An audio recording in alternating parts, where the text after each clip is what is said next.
Hello, I'm Matt Hernandez, and this is Book Chat with You. In this and most every episode, I try to make this be a conversation with you about literature. Today, we're looking at Ernest Hemingway's short story, The Capital of the World. Down in the links below, I always try to include a link to the story, any links to social media, that way we could chat about the stories. I really do want to chat about all these stories together. And yeah, that's about it. So, this story, The Capital of the World, everybody in the story is basically a set piece. It can almost make it a little bit hard to follow because you think you're going to find some kind of poignant thing there, but it's to really drive home the setting. Our main character is Paco. Paco is a young man in Spain, and he works at a small kind of bar, restaurant, hotel. I mean, he works from the bottom. He's a waiter. In this story, everybody being a set piece, it's just full of ideology. He is still filled with various hopes and dreams. All the matadors he works around have all kind of given up on life. The word that one could use for them is has-beens, but it's not. If I use certain words, it's just maybe the common colloquial word that one could use to describe certain things. Maybe not words that I myself would always want to feel is the best, just the best to use. Now, the people there, his sisters are chambermaids there.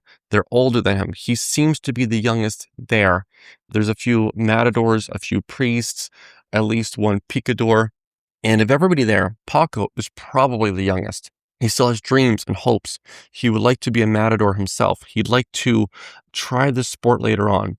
Of course, at his age, he's not seeing the older second class matadors as something of a warning to him when he gets older. Instead, he sees himself as wanting to do what they've done and to do it better. He sees some of his colleagues speaking in platitudes, something like ideological, I believe it's somewhat communist platitudes. And and there's this vibrant energy of this place. And he wants to not take part in that. He wants to rise above it. He has no idea about how to do any of that, of course.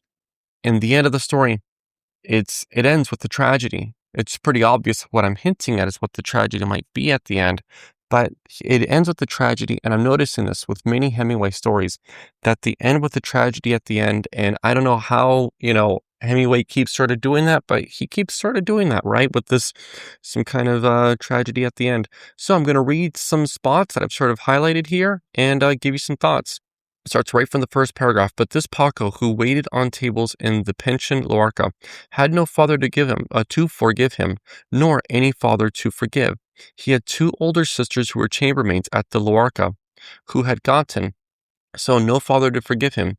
Is Hemingway making a commentary about being fatherless and that maybe he had needed a father around? It says he was a well-built boy with very black, curly hair, good teeth, and a skin that his sisters envied. And he was a ready and unpuzzled smile. He was fast on his feet and did his work well, and he loved his sisters. So, are we saying that with a youthful, vibrant attitude, good looks, that maybe he's a bit cocky, a little arrogant? Not that he shoves his arrogance in anybody's face, but that there's a bit of confidence there. And also, but for Paco, the youngest of three waiters who served at table, with a little bit of the story, it's not that anybody fights in this story, but that it does make me think at my age, if I'm able to get back into martial arts and whatnot, I'd be a little bit afraid to spar people who are maybe between the age of like 16 and maybe up to 25. Those ages where somebody it does not yet know to be afraid to be punched, who is still fearless.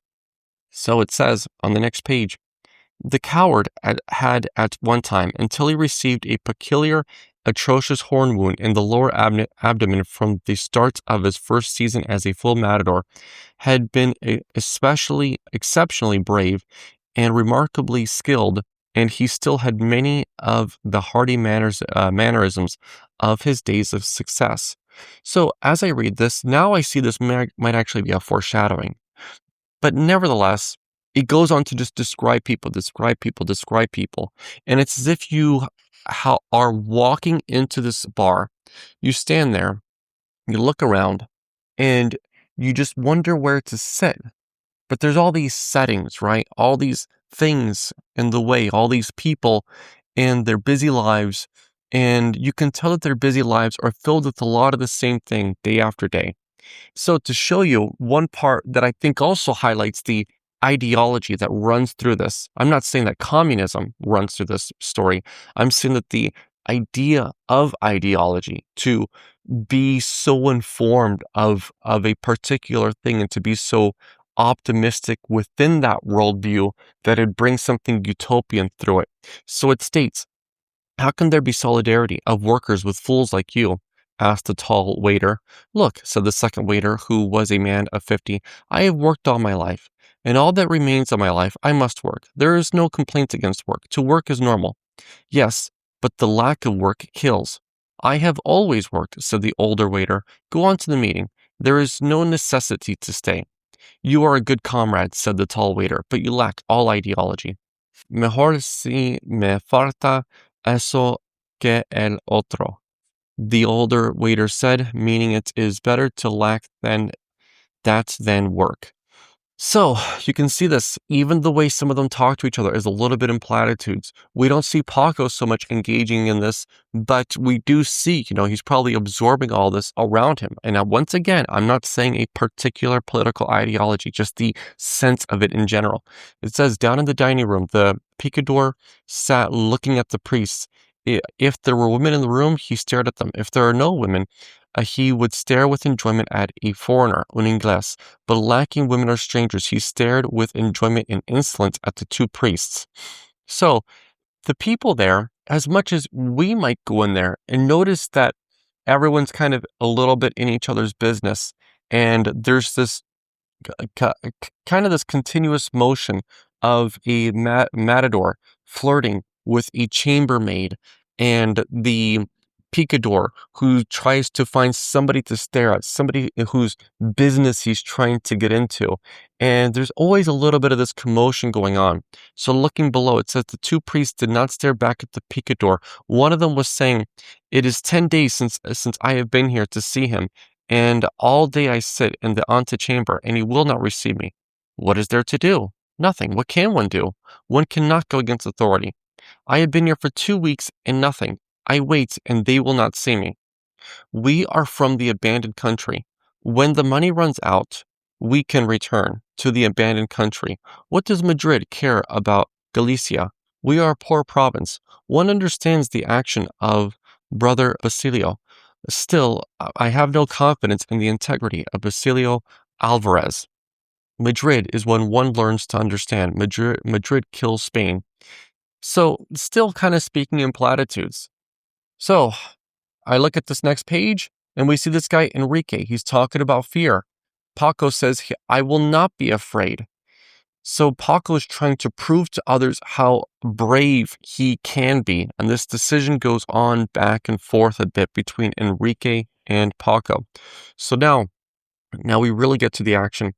I'm going on to the next page and it says, lend me your apron, said Paco. We'll do it in the dining room. No, said Enrique, suddenly not bitter. Don't do it, Paco. Yes, said Paco. I am not afraid. You will be when you see the knives come. So Enrique proposes this idea to see how brave Enrique can be and how prepared he might be as a matador. The idea is to take a chair, put it on its side, and at the bottom of the chair legs, to tape some knives to it, and then to use that to pretend it's the horns of the bull and to kind of dodge it as one would charging horns of a charging bull. It's okay. It says, yes, said Paco, I'm not afraid. You will be when you see the knives come. We'll see, said Paco. Give me the apron. At the time, while Enrique was binding the two heavy-bladed, razor-sharp meat knives fast to the legs of the chair with two soiled napkins holding the half of each knife, wrapping them tight with and then knotting them, the two chambermaids, Paco's sisters, were on the way to the cinema to see Greta Garbo in Anna Christie.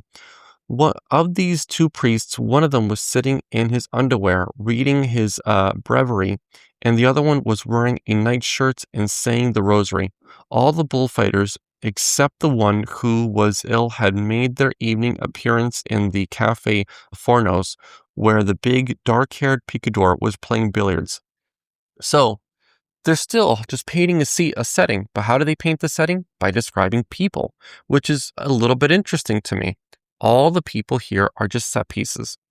So this ends as tragically as you might imagine. I'm going to read from the last page, and it says, as a doctor from the first aid station came up the stairs accompanied by a policeman who had held Enrique by his arm, the two sisters of Paco were still in the moving picture palace of the Gran Via, where they were intensely disappointed in the Garbo film. So why do they tell us that? I guess it's just a setting, I suppose. And it's a little bit hard to wrap my head around exactly what they're doing with describing all these characters. Of course, if I kept all this on just Paco, I can feel quite sad and sympathetic for this young man. At his age, like many people, we might fly into danger because we feel at a certain age that we are invincible. Just imagine if somebody goes street racing and so many times you are driving in the middle of the night between cars and you are swerving and trying to drift between them and you never hit anything. And you do this for years. And then the one time you do, you meet your demise. But at this age, one does not consider these things. At this age, one simply feels invulnerable. And it's a little hard to convince somebody otherwise. And it would be nice if Paco had learned a different way that he's not invincible. But alas, even when tragedy strikes, he still is filled with ideology. And I think a bit of that is, of course, the setting, not just age, but somehow he's enamored at this place where there's a lot of commotion going on. And it's somehow, it fills him with a bit of a festive spirit, I should say. Yeah. I'd love to hear what you have to think about the story. I'll post a link and all that stuff, and you can find an audio recording of it on YouTube, as I listened to many, many times, and I'd love to hear what you think about this. Thank you. Bye.